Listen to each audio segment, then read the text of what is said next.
So Bailey Tardy's on the screen and we are looking at her swing in real time to see how simple it is. Very efficient motion. Arms and hands are not involved as much as we see other tour professionals, and this allows her to rely on great weight distribution, rotation, and keeping her hands mostly in front of her chest. And we're going to break this down. Now keep in mind, when you do watch these videos, this is her video. This is her swing. Your swing is not the same. We all have unique swings, so don't try any of this stuff at home unless you are working with a certified club professional, teaching professional who can take a look at your cause and effect and narrow down what allows you to hit the golf ball better. Remember, this is as individual as a fingerprint. Thank you for those who are following us and also who are supporting our channel. If you do wish to support us, membership start at 99 cents every 30 days, and that goes straight to the kids in the Halo Hood Foundation. But let's just go ahead and break down Bailey's swing.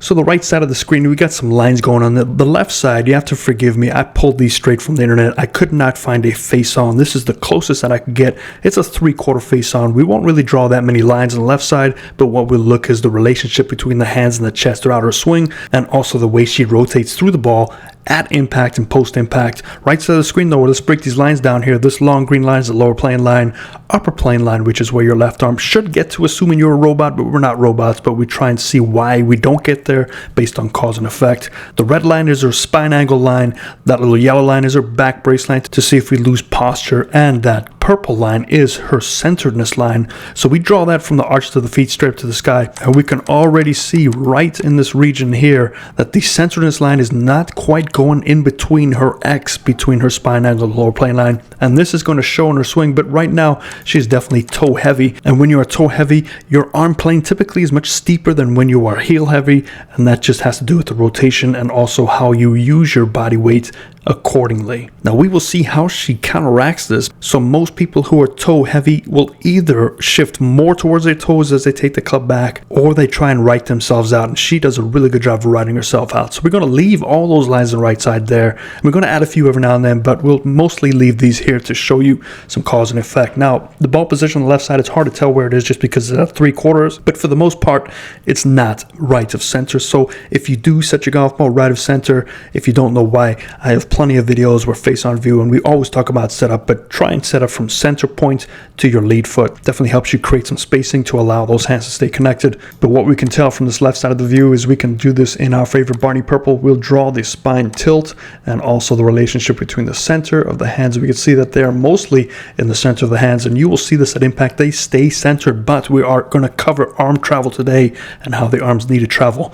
back and through. So let's go to the backswing. We're going to start the first checkpoint, which is right where the club is parallel to the ground, and we can see she does a fantastic job of getting those hands to stay on that lower plane line. And look at that club shaft. It is just mirroring her lower plane line right till about the parallel to the ground, and we can see on the left side of the screen, watch her arm length as we take it back. Both arms are nice and straight, so she's just maintaining her posture, and all she's doing is turning her setup position to about that midway point. This is a good checkpoint for you to see. So at this midway point, if you do have the flexion, if you do have the mobility, you can try and emulate this. Life will be a lot easier. She's feeling a lot of stretch on this left side. Definitely the left side of her whole body is feeling that torque as she is starting to turn and slightly restricted lower body. But the key here is, where are the hands in relation to the chest? So if we draw that shoulder tilt line, we can see that the hands are still right in front of the chest, which is huge.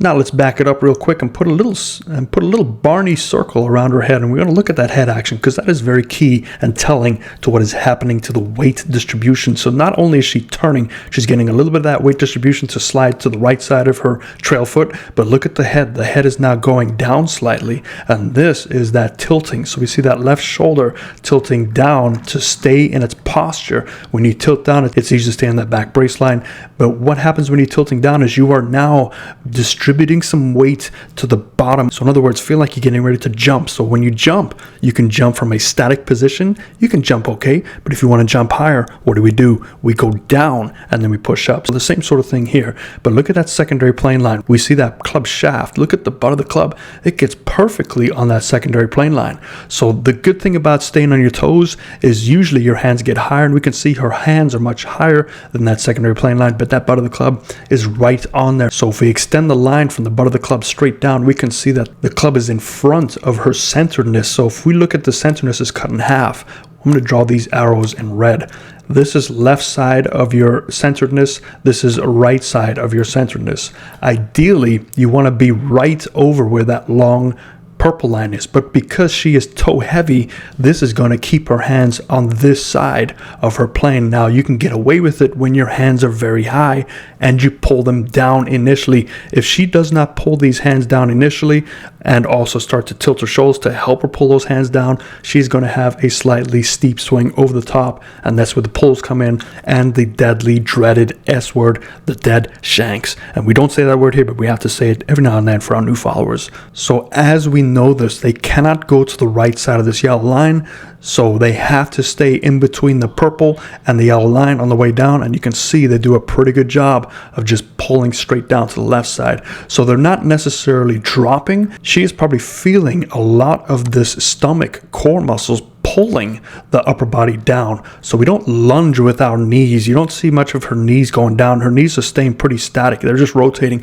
What allows that upper body to stay down is your core muscles pulling your upper body down. So this is why it's imperative to do sit-ups, leg ups, scissor kicks to get that core much stronger so we can maintain our posture. So when we pull with our core down, we are not jumping with the lower body as much. We are allowing our lower body to turn. So now that we know that, watch the hips from this point. So the hips from here look like they're just turning, and that's great because the upper body is being pulled down by the stomach. The hands can just drop down, stay in the right position, and here you can see they're slightly higher than the lower plane line, but the club is actually veered onto that lower plane line. We're using this video that I captured from the internet. It's pretty blurry, but right there that club is on the plane line already, and that's when she strikes it. Now if you take a look at what else is happening on the left side of the screen, we're going to draw just to help you understand the arm travel. So we're going to draw this in red, and we're going to put the shoulder turn as best as we can, and we're going to connect that left shoulder with the butt of the club and the right shoulder with the butt of the club.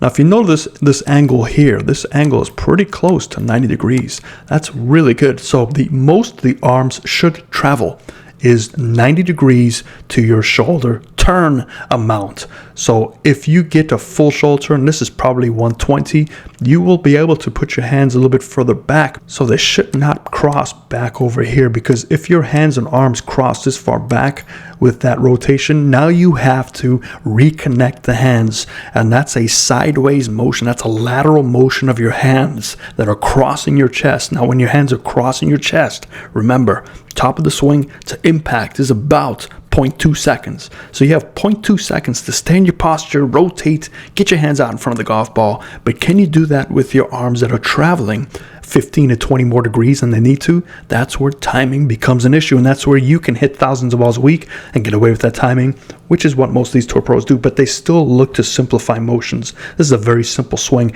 and it allows things to travel as such.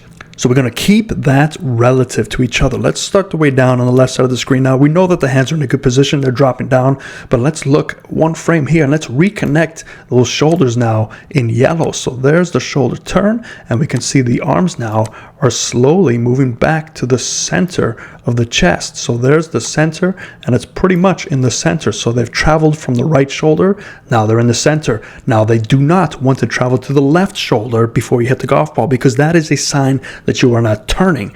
And the lack of turn, the hands and arms make up for that. They keep crossing the chest, and that's where impact issues happen. That's where you hit the golf ball too heavy, too thin, right, left, kind of like me. But you don't want to be like that. So if we go travel a few more frames, right as we get down to impact, we can see, let's draw this one in the new color. Let's go for green now. There's the shoulder tilt and turn. There are the hands. Guess where they are? They're right in the center of the chest. As we keep turning, let's draw this in our favorite Barney purple and reconnect that shoulder tilt and turn. And there's the hands. And guess where? They're still in front of the chest. So we can see on the way back, the hand travel, it's okay to cross to your right shoulder at the very most.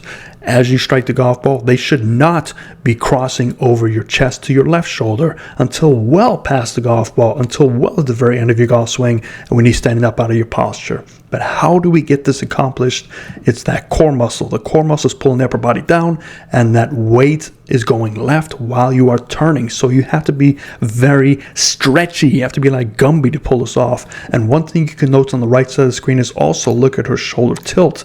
Guess what that is pretty close to? Her upper plane line. So we can see that there's very little motions going on here. And what else is at the top of her swing? Let's draw her club shaft in yellow. And we're going to draw where the club shaft is relative to her top plane line and her shoulder tilt line. Guess what we see? We see a bunch of straight lines that are rolling around each other. So this is why this is a very simple move. It doesn't require a lot to move back and forth efficiently. However, positions do require a different type of body to pull this off. One that is flexible, one that is strong. So if you are not flexible, don't bother with this. If you are not strong, don't bother with this. Find a way to get it for you to hit the golf ball simpler by limiting your arm manipulation, unless you have to due to lack of rotation or a serious injury. But let's keep these lines up here on the right side of the screen. We're going to keep the rest of these in yellow. So we're going to drop that club shaft in. So the yellow line is right pretty centered. Here it gets a little blurry. So we're going to do our best guesstimate. So we're going to see that. It's going to fall slightly there. And then when we come down here, we can see that the club is just on that lower plane line. Now it straightens out. It's still down there.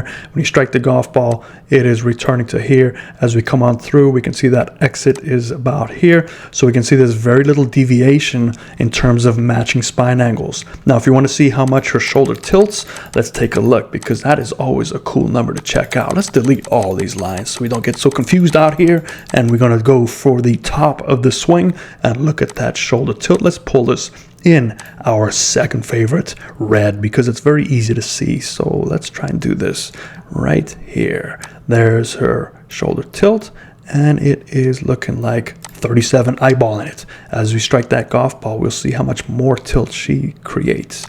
And there's her tilting, and another eyeball special. We're looking at 62 degrees. 25 degrees of shoulder tilt increase. Why was it 25 degrees? Well, let's talk about why. When your weighting is on your toes, you have less room to work with. The lower body has to shoot out the way. But because you are closer to the golf ball, you have to tilt more to allow that club to come from the inside. So the closer you get to the golf ball, the more you're on your toes. You definitely need to have a back like Gumby to increase your tilting by 25 degrees past impact. Most tour players are 15 to 20. When you see these things that are very steep, you're up there in the 25, 30 region. And for the average human being, when you have 25 to 30 degrees of increased tilt, guess what is prone to injury? This little section right here where the lower back does not turn. It's not designed to turn. It's designed to move up and down. Upper back is designed to turn. So when you are pushing your lower back lumbar region to add some turn and tilt, you look out. Something's going to pop eventually. I hope this was somewhat educational for you to see how simple golf swings can be.